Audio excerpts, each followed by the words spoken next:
Halo semuanya, perkenalkan nama saya Fadil Ian Rofid dengan NIM 241712078. Program studi Teknik Informatika Fakultas Vokasi Universitas Sumatera Utara. Saya di sini membawakan proyek asisten AI rekomendasi anime, yaitu prototype conversational UI berbasis Next.js, Flowise, LLM, dan ChromaDB untuk mengatasi information overload pada pencarian anime. Alur presentasinya ialah kita mempunyai masalah, yaitu information overload dan filter konvensional.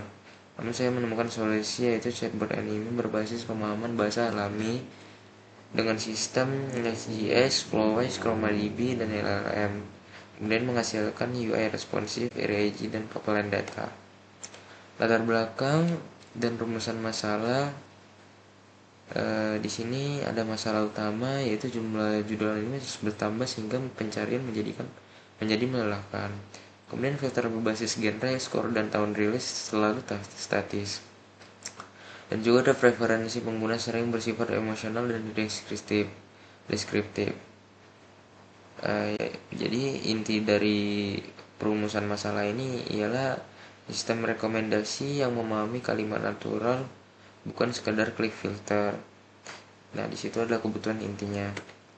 Solusinya ialah Autorecom, asisten AI yang mengubah deskripsi selera menjadi rekomendasi anime yang relevan. Pengguna cukup menulis, "Aku ingin anime psikologis yang gelap, karakter kompleks, endingnya tragis." Nah, di sini Autorecom akan melakukan pemahaman niat pengguna, retrieval fakta dari database. Nah, kemudian dia akan menyintesis jawaban oleh LLM. Nah, kemudian input natural, dan kemudian dia akan men-erase retrieval baru meneruskan rekomendasi. Di sini conversational UI membuat proses pencarian terasa seperti konsultasi dengan teman pakar anime. Tujuan dan batasan pengembangan. Nah, di sini tujuan saya merancang prototype rekomendasi anime berdasarkan conversational AI, menggabungkan LLM, vector database, dan framework web modern, mengurangi kejenuhan navigasi katalog konvensional. Nah, di sini batas pengembangan saya masih yaitu frontend-nya ada React.js, Next.js, AppRouter, dan Tailwind CSS. Kemudian juga ada NLP, yaitu Olama, Lokal, dan Grok API sebagai alternatif Cloud Creatis. Nah, kemudian ada RAG-nya, yaitu Flowist yang terhubung dengan ChromaDB sebagai vector store. Juga ada visualnya dengan Python dan RMBG untuk penghapusan latar belakang. Nah, di sini ada landasan teknologi, yaitu komponen yang disusun untuk membuat rekomendasi yang cepat, menarik, dan faktual. Di sini ada Next.js, tambah React, yaitu antarmuka, responsif, hook, routing modern. Juga ada Flowist dan RAG, yaitu orientasi visual untuk retrieval, key chain. Kemudian ada ChromaDB di sini sebagai pencarian semantik berbasis embedding. Ada Python dan MFBG sebagai otomasi aset visual transparan. Prinsip kerja RAG yaitu LLM tidak langsung kan mengarang jawaban. Jadi dia mengambil konteks relevan dari ChromaDB, lalu LLM menyusun respon yang sesuai prompt.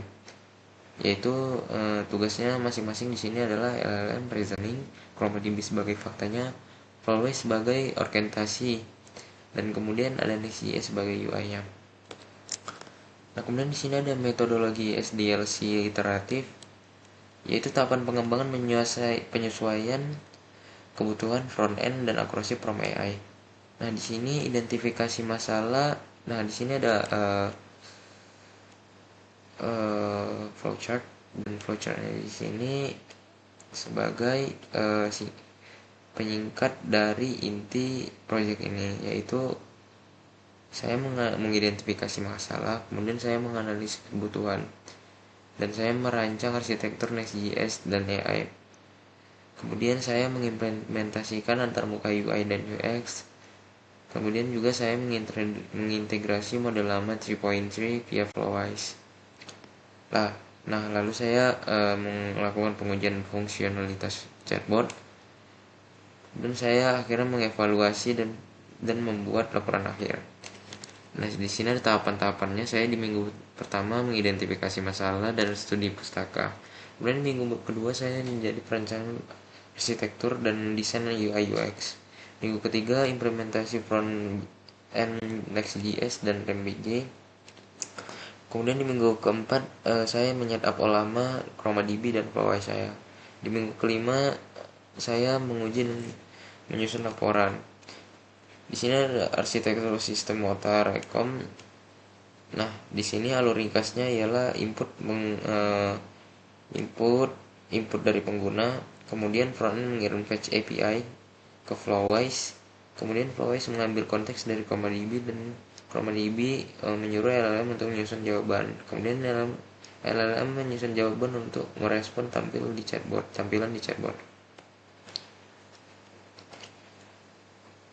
Nah, di sini ada implementasi front end.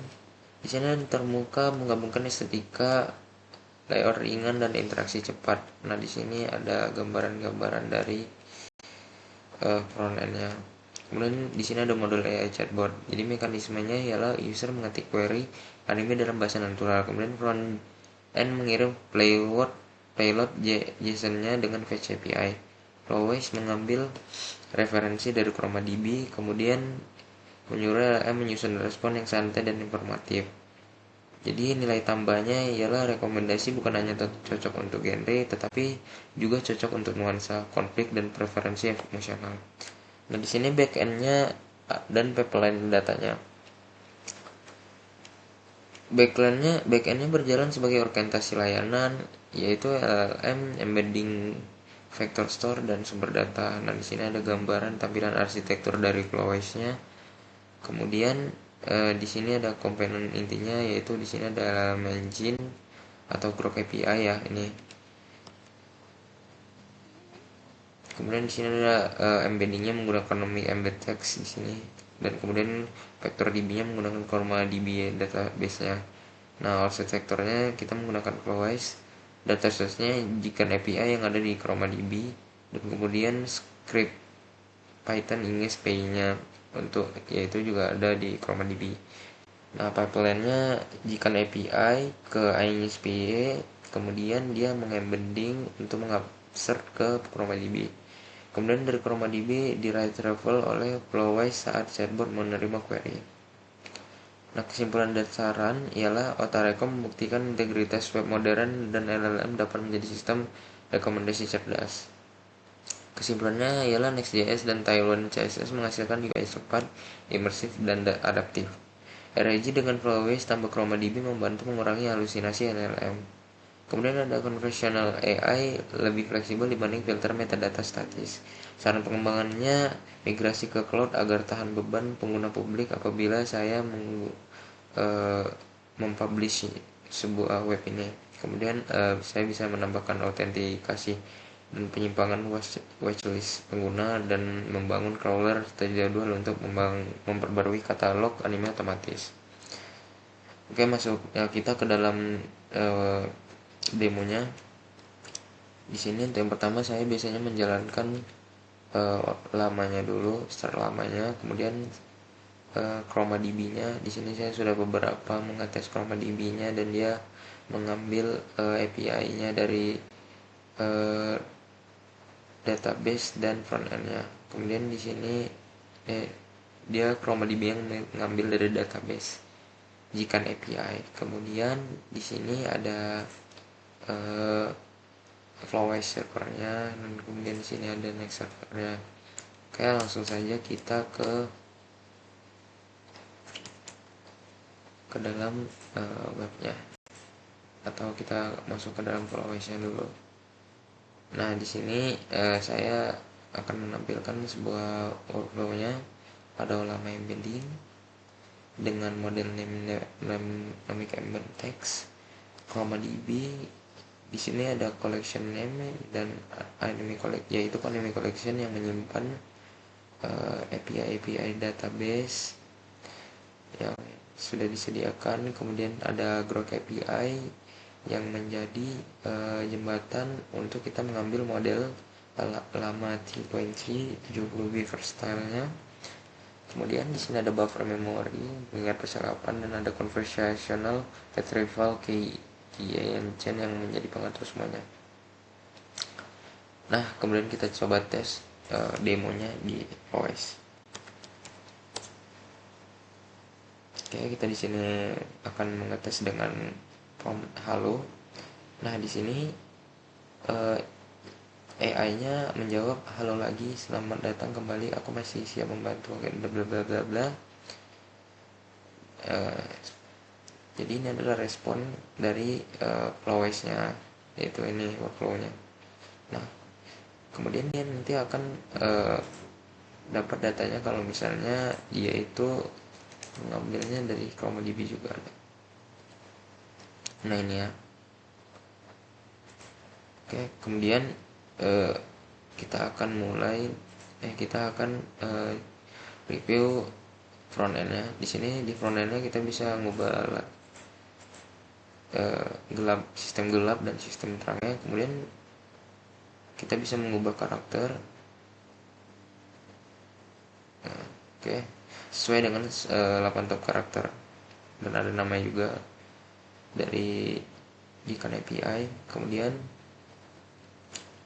di sini ada chat with auto-recom AI-nya. Di sini ada auto-recom AI-nya. Kita coba tes langsung. Rekomendasi yang environment-nya protagonisnya jelek ya. Nah, di sini dia menjawab mencari anime romance protagonis yang tidak terlalu tampan kan.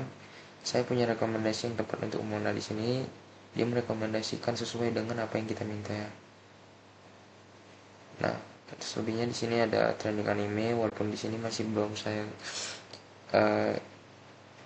database-nya belum menyambung kepada trendingnya, dan front end-nya juga belum siap. Nah, kemudian di sini ada genre-genre yang tersedia, dan ini untuk yang bawahnya. Ya, ini front end dan fitur-fitur yang tersedia. Nah, kemudian kita akan masuk ke dalam kodenya. Oke, di dalam kodenya sendiri kita bisa melihat kalau sini adalah semua kodenya.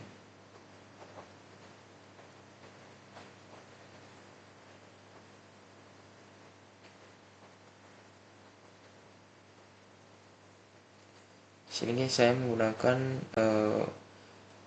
front end-nya Next.js dan Tailwind CSS. Baiklah, sekian dari saya. Apabila saya ada salah dalam berkata, saya minta maaf. Terima kasih sudah mendengarkan dan menelaah presentasi saya. Terima kasih.